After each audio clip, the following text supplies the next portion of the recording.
Morning all, let's have a look at board 2 of the USA match against Russia, which occurred yesterday in round 9 of the chess Olympiad. Russian Grandmaster Alexander Grischuk was playing white against Gata Kamsky representing USA. Both mighty FIDE ratings, Grischuk 2763, Gata Kamsky 2746. So Grischuk kicked off with e4, and we saw the Alekhine defence being used, knight f6, a very provocative opening against e4, tempting the white pawn to go forward, creating some weaknesses. Knight d5, we have d4. After d6, a fairly solid continuation, knight f3. Okay, black took on e5, and white takes now with the knight. This avoids, for example, bishop g4 pinning the knight. The knight's kind of very useful sometimes on e5 here. Very trodden territory so far. c6 reinforcing the knight on d5. Bishop e2, and now bishop f5. Just before closing up the bishop's let out first, and then e6, one would presume, would follow. But actually, after castles, black doesn't play a routine e6 move. He challenges the knight on e5 with knight d7. Okay, bishop g4.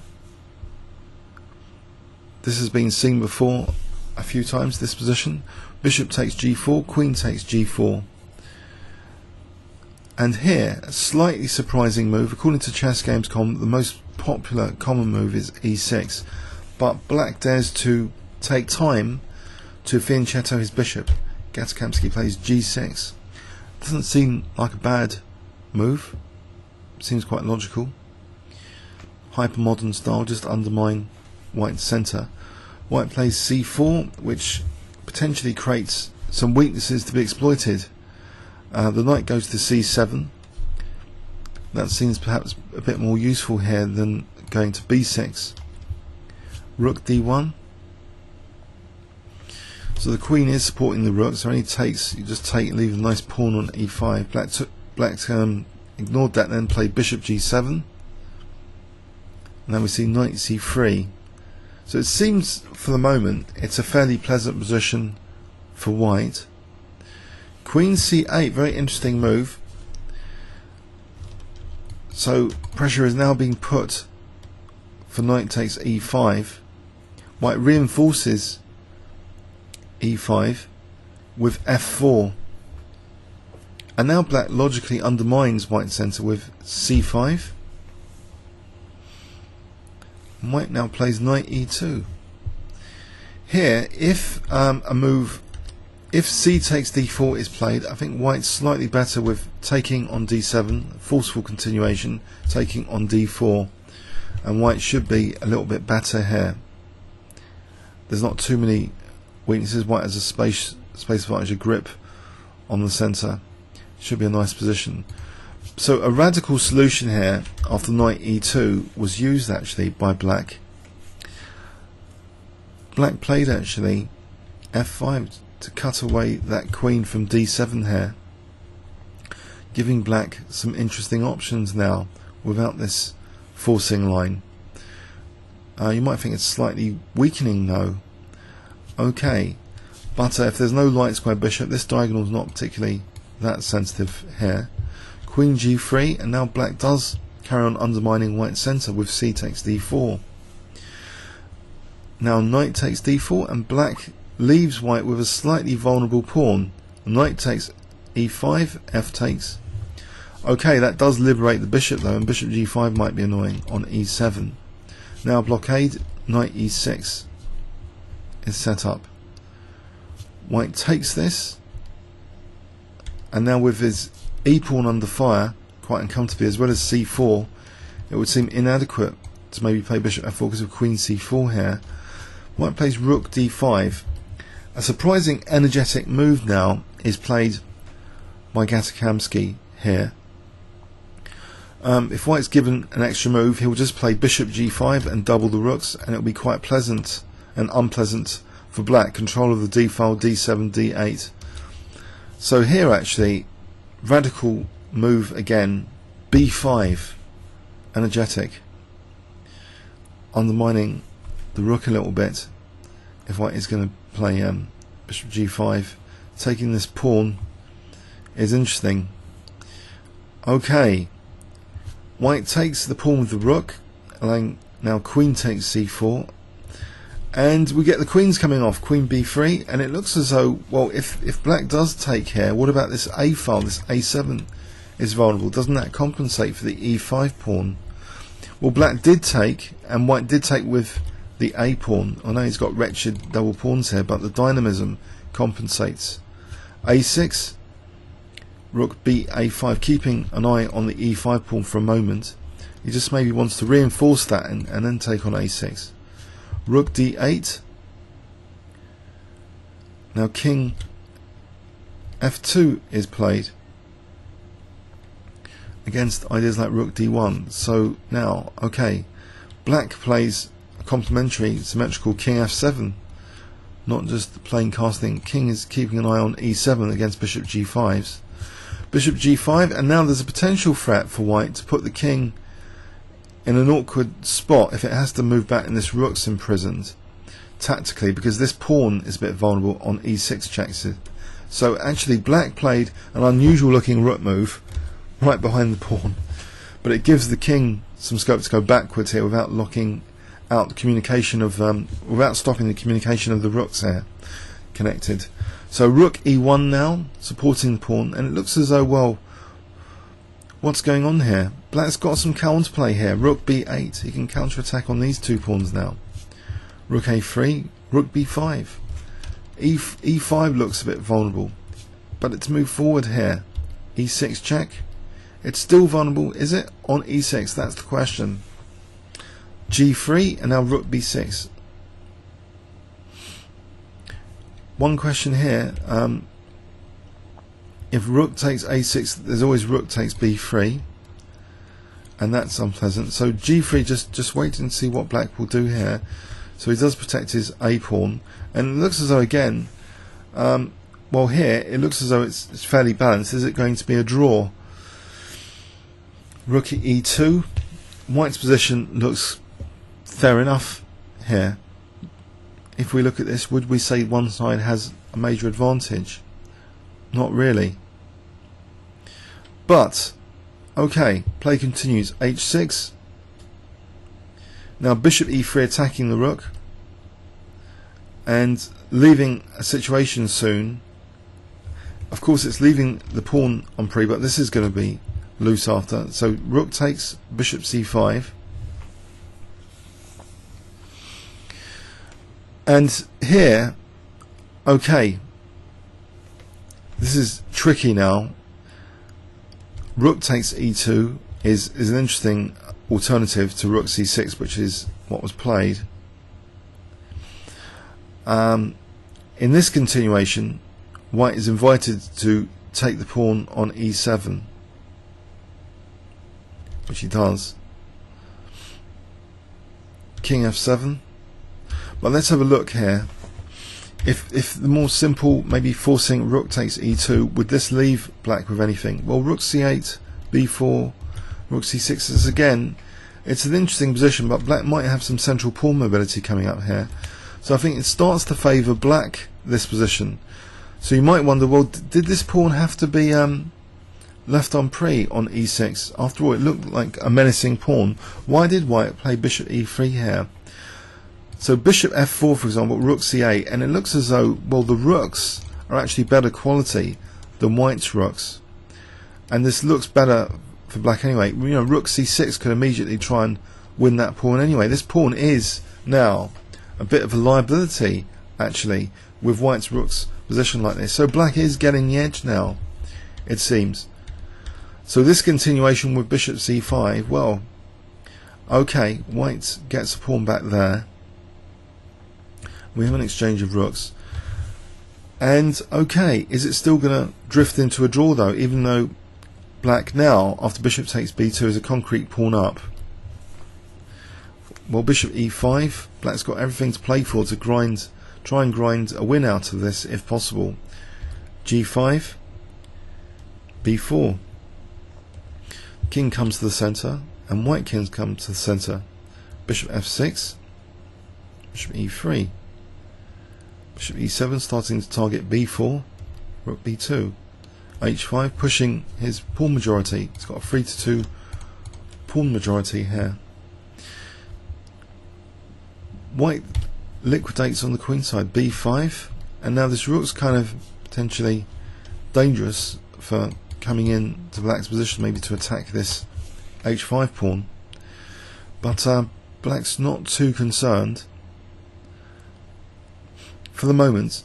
He plays g4, and we get a seemingly comfortable blockade of the bishop f4 here. Black plays bishop f6. Now rook b7 is used to try and get to this h pawn. Rook a6, rook h7, and now this check, and surprisingly, well, king e2 is played here. Maybe more adventurous king c4 is possible. King c4, say h4 from black. Rook h6 is possible for a dangerous pin. King f7. Okay, this still might be slightly better for black. So in the game continuation, okay, the king goes back to e2, check. But the really surprising thing here, I mean, the king is now going into total passivity, actually, in this continuation. That's the key thing. Pardon me. The key thing about this is losing the h2 pawn here. So I believe, let's just engine check this, that king c4 was a good try here, probably better than king e2. You know, potentially losing the h2 pawn was one way for black to simply play this. Rook takes h2 here. But black played much more dynamically. On rook h2, maybe this was what Grischuk was expecting. King g1. He's 2 pawns down. But is this a viable blockade, this position here? It's very interesting. If we have this scenario, it's tricky, perhaps, to make progress. Okay, but in the game continuation of king f1, actually the much more dynamic move king d5 is played by Gata Kamsky, offering the h5 pawn to bring his king in to control you know, this g2 square, to stop king g2 from white. Before we get into that, let's just be cynical about what I've just mentioned there. This situation, 2 pawns down, pardon me, if we just simply take this pawn and go for this scenario, 2 pawns down, let's go into this variation. You might think, hold on, this is ridiculous. What about king f7? King f7, okay, let's play a check. Rook c7.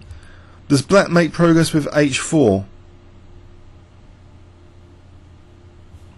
It looks as though it's going to be winning anyway. Maybe an exchange sack here, or hg even. No, bishop e5 is threatened. I think this is one of the key things, that there's continual threats against this bishop in this position. But black looks a lot better anyway, even in this continuation. So that is probably very, very good for black, just simply taking the pawn. But instead, okay, the more interesting continuation of bringing the king down is played. So the king comes down, h3 now, trying to get rid of some pawns. It's taken, and we have bishop d4, and potentially a mating net being woven around the white king here. Rook h5, check. Rook g2. Okay, there's a lot of pressure on white, even though there's no material difference. Now there's a mating threat. Rook g1 is on the cards here, and white decides to give up the bishop to stave that off.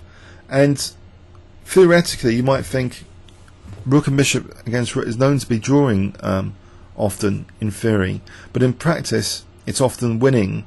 It's often very, very tricky to avoid being mated, especially if the king's on the first rank, like it is here. Okay, so in this position, white may have been expecting to draw this, but actually, okay, we have a position now where it starts to be very, very tricky for white. In fact, here it's already quite dangerous, this position after rook d8. Very, very dangerous position for white. In fact, it's a false mate in 12. But white, he has this position here, and he can't get his king out. He can't move his king, so he's left with rook moves. So let's say, so in the game actually rook f6 was played, and we have rook c8 simply threatening this mate. Miraculously, it's just like it's just shown to be quite easy to win this. You might find this surprising, but here white's had it. This is exactly the wrong sort of position to have with the rook, sorry, with the king on the first rank, and white resigns here. So remarkably, you know, Grischuk's gone down a 2-7-6-3 from what was seemingly an okay position as white in the Alekhine defence. Let's have a look in overview and summary. So black playing a slightly unusual continuation with this g6. There was a slightly weak pawn left as a remnant of the opening here, this e5 pawn. Energetic play from black with b5 made sure white wasn't going to have a comfortable space advantage and grip on the d file. Instead, we have an interesting scenario where e5 was always a little bit of a target here, and white's rooks were not the best in the world here compared to black's rooks. So black carved out a small advantage and a concrete pawn here, and with this small advantage now started making inroads into white's position, gaining space, squeezing, and now playing a very dynamic continuation here instead of the obvious rook h2. Brought down his king very dynamically, powerfully, and won basically white's bishop. White had to stave off the mate, and this position pressed for a win. It's a very awkward position with the king on the first row, prone to being mated here. In this scenario, you know, king c1 is not possible, rook d7. So the king's like stranded on the first rank and forced win here.